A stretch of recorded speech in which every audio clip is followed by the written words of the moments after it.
છો વિદ્યાર્થી મિત્રો, આપણે અભ્યાસ કરી રહ્યા છે ભારતની શિક્ષણની વિકાસ યાત્રા. મિત્રો, અગાઉના વિડિયોમાં આપણે મુદ્દલિયાર કમિશનને સમજ્યું.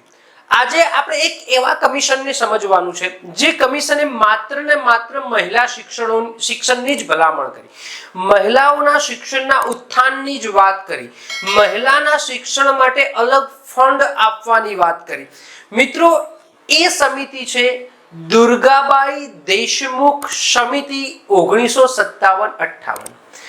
મિત્રો, આછી પાતળી તમને સમજ આપી દઉં તો ઈસવીસન 1953 રાષ્ટ્રીય મહિલા શિક્ષા પરિષદની સ્થાપના થઈ, જેનાથી દુર્ગાબાઈ દેશમુખ અધ્યક્ષ બન્યા.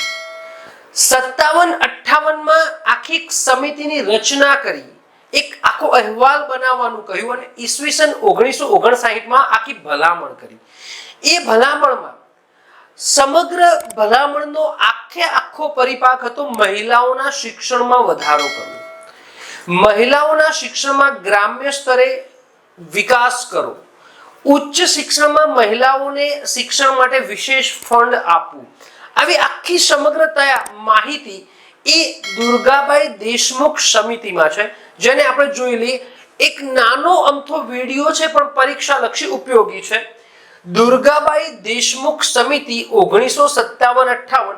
મિત્રો, યાદ રાખજો, વારંવાર પરીક્ષામાં જોડકા રૂપે સમિતિ અને સામે વર્ષ પૂછાયેલા છે, તો આપ એ પણ નોટમાં એક સમિતિનું નામ અને સામે વર્ષ એક લાઈન બનાવજો.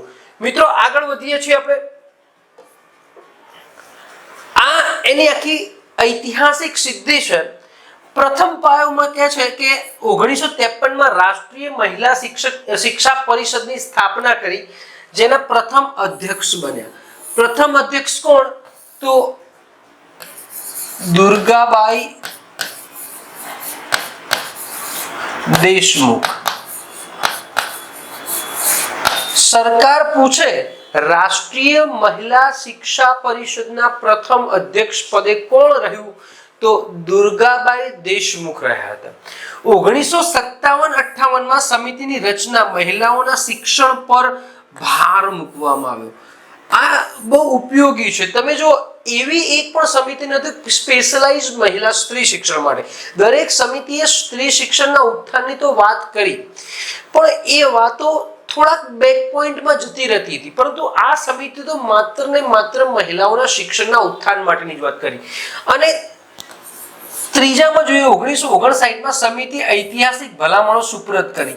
એટલે તમે આ એક તારીખ યાદ રાખજો. 53 રાષ્ટ્રીય મહિલા શિક્ષા પરિષદની સ્થાપના થઈ, જેના અધ્યક્ષ દુર્ગાબાઈ દેશમુખ બન્યા. 1957-58 સમિતિની રચના થઈ, જે સમિતિમાં મહિલાઓના શિક્ષણ પર ભાર મૂકવામાં આવ્યો અને 1959 આ સમિતિએ પોતાની ભલામણો સરકારને સુપ્રત કરી. હવે જોઈએ આમાં સમિતિમાં જે ભલામણો આપી એ મહત્વની શું છે? તો જો સમિતિનું મુખ્ય લક્ષ્ય હતું મહિલા શિક્ષણ. વિચાર કરો, આ વાત કરી રહ્યો છું હું 1957-58. અત્યારે હાલ પણ આપણે કન્યા કેળવણી મહોત્સવ ઉજવીએ છીએ.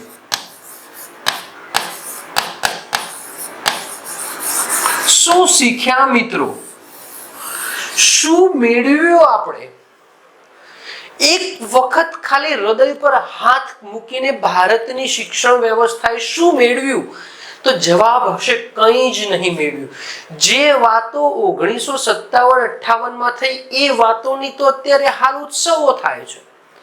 મિત્રો, ઘણું કરવાનું બાકી છે ભારતના શિક્ષણમાં. ભારતનું શિક્ષણ એક ડગલું આગળ વધે છે તો વિશ્વનું શિક્ષણ 5 ડગલા આગળ વધતી ચૂક્યું હોય છે. એટલે ભારતના શિક્ષણમાં કોઈ આમૂલચૂલ પરિવર્તન, આખું ધડમૂળથી પરિવર્તન થાય તો જ વિસ્ફોટક બની શકે એવી સ્થિતિ છે. નહીં તો ભારત શિક્ષણની બાબતમાં ખૂબ પાછળ ધકેલાઈ ગયું છે. વિશ્વની 1 થી 500 યુનિવર્સિટી ભારતમાં નથી. મિત્રો, દુઃખની વાત કહી શકાય. છોડે વાતને, સમિતિનું મુખ્ય લક્ષ્ય લક્ષ્ય શું હતું? કેન્દ્ર અને રાજ્ય સરકારોએ કન્યા કેળવણીને સર્વોચ્ચ પ્રાથમિકતા આપી. આ એનું લક્ષ્ય હતું. ખરેખર 1957-58 માં દુખતી કડી દુર્ગાબાઈ દેશમુખે પકડી લીધી હતી અને ભલામણ કરી દીધી હતી કે ભાઈ આ દુખતી નસ છે શિક્ષણની, એને યોગ્ય કરો તો ભારતનું શિક્ષણ સોળે કળાએ ખીલશે. અને એ વખતે જ દુર્ગાબાઈ દેશમુખ સમિતિએ કન્યા કેળવણીને એટલે કે મહિલા શિક્ષણના પ્રાથમિકતા આપી હતી. આગળ તો તમે જુઓ તો એને ફંડ આપવાની પણ વાત કરી છે કે ભાઈ ફંડ આપવામાં આવશે. વિચાર કરો, ફંડ આપવાની, અલગથી ફંડ આપો એવું કીધું. કેન્દ્ર સ્તરે શું કીધું? તો કેન્દ્ર સ્તરે કેન્દ્રીય શિક્ષા મંત્રાલયમાં અલગ મહિલા શિક્ષા વિભાગ બનાવવો. આઈએમપી કઈ સમિતિએ કેન્દ્ર સ્તરે અલગ મહિલા શિક્ષા વિભાગ બનાવવાની ભલામણ કરી? તો એ સમિતિ હતી દુર્ગાબાઈ દેશમુખ સમિતિ. દુર્ગાબાઈ દેશમુખ સમિતિ.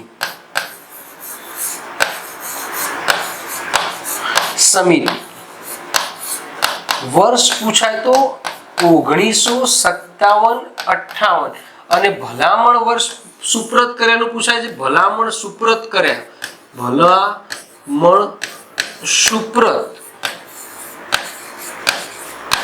તો છે 1959. યાદ રાખજો. રાજ્ય સ્તરે શું કીધું? કેન્દ્ર સ્તરે તો એવું કીધું કે શિક્ષા મંત્રાલય અલગ બનાવો મહિલાઓ માટે. કન્યાઓના યોગ્ય શિક્ષણ માટે દરેક રાજ્યમાં અલગ મહિલા શિક્ષા નિર્દેશકની નિયુક્તિ કરવી. નિર્દેશકની, જેનું કામ, એ નિર્દેશકનું કામ મહિલાઓના શિક્ષણને પ્રાથમિકતા આપવાનું હોય. દરેક રાજ્યોમાં અલગ મહિલા નિર્દેશકની નિયુક્તિ કરવી.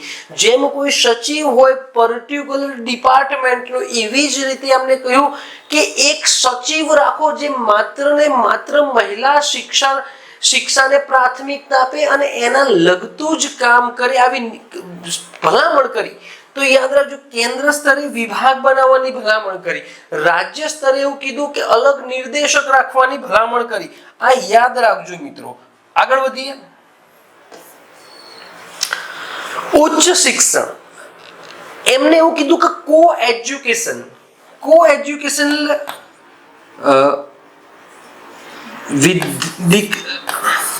દીકરાઓ અને દીકરીઓનું સાથે ભણતર. મિત્રો આ કો એજ્યુકેશન છે ને, એ અત્યારે હાલ તમે કોઈ નવી ખાનગી શાળાની મંજૂરી મેળવો ને ત્યારે એક શબ્દ લખેલો હોય.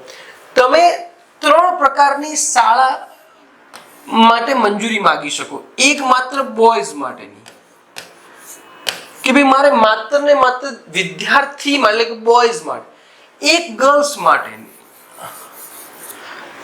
એવી કેટલી શાળા છે કે માત્ર દીકરીઓ માટે જોઈએ. એવી કેટલી શાળા છે માત્ર દીકરાઓ માટે એટલે કે વિદ્યાર્થી. અને જ્યારે દીકરા અને દીકરીઓ ભેગી હોય એ શાળાને કો એજ્યુકેશન કહેવામાં આવે છે. બંને સંયુક્ત શિક્ષણ, બરાબર ને? તો ઉચ્ચ સ્તર પર સહશિક્ષણ, કો એજ્યુકેશનના આયોજનને સુદ્રઢ બનાવો. મિત્રો એમને એક ભૂલ પકડાઈ હતી કે જે ઉચ્ચ શિક્ષણ છે એમાં કો એજ્યુકેશન સુદ્રઢ નથી. મુદ્દલિયાર પંચમાં પણ કહેવાય કે યુનિવર્સિટી પંચમાં એટલે કે રાધાકૃષ્ણન પંચમાં એમાં કીધું કે ભાઈ તમે ઉચ્ચ એજ્યુકેશન છે એમાં તમે કો એજ્યુકેશન સહશિક્ષણને સુદ્રઢ બનાવો. સાથે એ પણ કીધું યુજીસી, જે અગાઉના વિડીયોમાં જોયું કે જે યુજીસી નો પાયો નંખાયો હતો, બરાબર ને? તો જે યુજી વિશ્વવિદ્યાલય અનુદાન આયોગ, યુનિવર્સિટી ગ્રાન્ટ કમિશનને કન્યા કેળવણી માટે અલગ ફંડ ધનરાશિ નિશ્ચિત કરવી એવી ભલામણ કરી. કન્યા શિક્ષણ માટે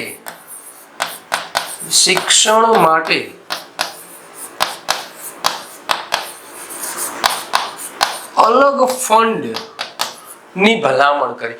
એટલે આ બંને મહત્વની ભલામણ છે કે ઉચ્ચ એજ્યુકેશન છે એમાં કો એજ્યુકેશનને સુદૃઢ બનાવો અને દીકરીઓ માટે એટલે કે કન્યાઓ માટે અલગ ફંડની વ્યવસ્થા કરો. બહુ જ મહત્વની ભલામણ હતી કન્યા શિક્ષણ માટે. આગળ જોઈએ. જો મિત્રો, ના માત્ર આને કન્યાઓના શિક્ષણમાં મોટે ભાગે કન્યાઓ ગ્રામ્ય લેવલે હતી. રૂઢિચુસ્ત સમાજ હતો. એ રૂઢિચુસ્ત સમાજ એ 12 દીકરીઓને ઉચ્ચ અભ્યાસ માટે નહોતો મોકલતો. અત્યારે હાલ પણ કેટલા એવા સમાજો છે કે દીકરી મોટી થઈ ગઈ છે, હવે રોડ નહીં ઓંડોળે, 8મા પછી અભ્યાસ છોડી દે છે. અને એના માટે જ અત્યારે હાલ સરકારે એક ઝુંબેશ ઉઠાવ્યું છે. જે દીકરા દીકરીઓ અભ્યાસ છોડી દીધો છે, ધેટ્સ મીન્સ ડ્રોપ આઉટ્સ, અને પુનઃ પ્રવેશ કરાવો. આપ જાણતા જ છો, પેપરના ચોરે ને ચોથે વખણાય ચર્ચાય છે આ મુદ્દો.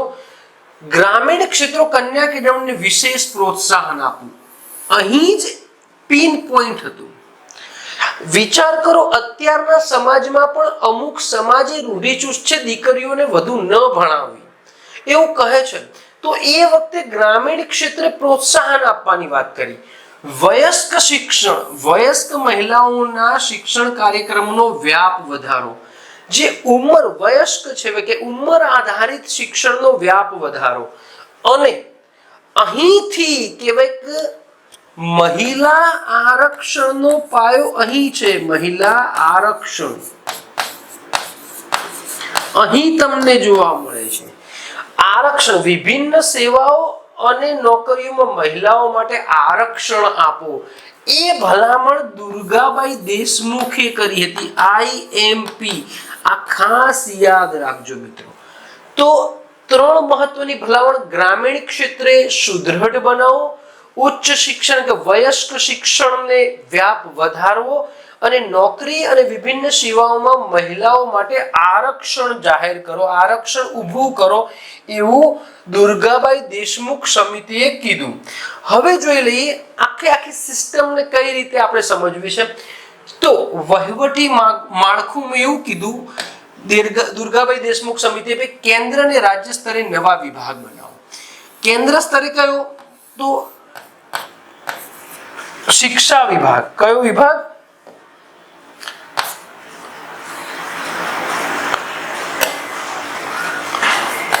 મહિલા શિક્ષા વિભાગ.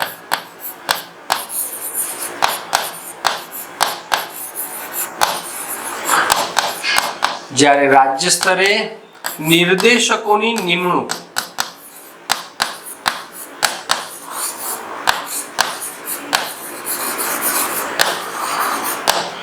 આર્થિક અને ઉચ્ચ શિક્ષણ. UGC અલગ મહિલા શિક્ષણ ફંડ આપવું.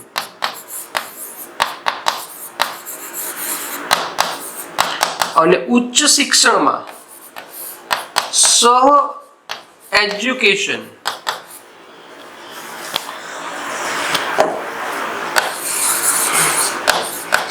કો એજ્યુકેશનને સુદૃઢ બનાવો અને સર્વાંગી વિકાસ માટે ગ્રામીણ વયસ્ક શિક્ષણ અને નોકરીઓમાં આરક્ષણ આપવું.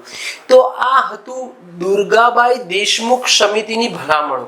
મિત્રો, જો આપને મારા વિડીયો ગમતા હોય તો આપના ગ્રુપમાં આ વિડીયોની લિંકને શેર કરો, આપ પણ કોમેન્ટ કરો, સબસ્ક્રાઇબ કરો અને લાઈક્સ કરો. મિત્રો, જો આપ ગુજરાત સરકાર શિક્ષણ વિભાગની પરીક્ષાઓની તૈયારીઓ કરતા હોય તો અવશ્ય એક મારી એપ્લિકેશન છે જ્ઞાન મંથન, જે ડિસ્ક્રિપ્શનમાં મેં લિંક આપેલી છે, એને ડાઉનલોડ કરી દો. એમાં કેટલાય GS ના કોર્સિસ છે. જીઓગ્રાફી તમામ, ફિઝિકલ જીઓગ્રાફી, પછી મિત્રો ભારતની ભૂગોળ, ગુજરાતની ભૂગોળ. તો એ કોર્સિસને તમારે જો પરચેસ કરવા હોય તો કરી શકો છો અને તમે માણી શકો છો. તો મળીએ છીએ નેક્સ્ટ મુદ્દા સાથે. ત્યાં સુધી બાય.